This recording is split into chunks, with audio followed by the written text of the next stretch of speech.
Good morning. My name is Chauncey Freeman. My company is Fifth Season Landscape Design and Construction.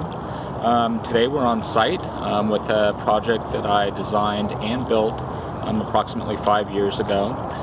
This is a residential yard in Eugene, Oregon, in a nice sandy, sunny site.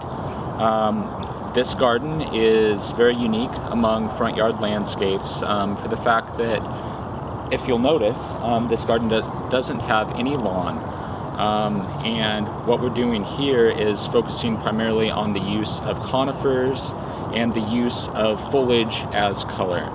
So predominantly in this garden there is no blooming plants, and we're using the different colors of the foliage to add interest throughout the year. So within this space, we have three primary color schemes. We have red, we have yellow, and we have blue.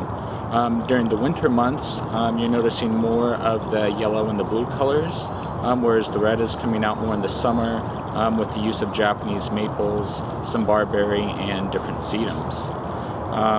It's a special garden because during the winter months, especially in Oregon, the skies can be very gray and it can be a little bleak, and if you'll notice, there is a lot of interest.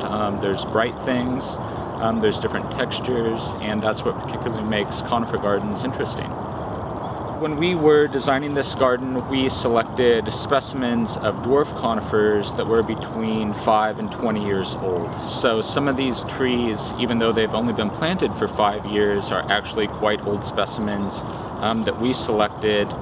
So the overall composition had a nice sense of scale to it and was somewhat mature when we planted it. A lot of these trees are very slow growing, which makes conifers particularly adaptable for front yards.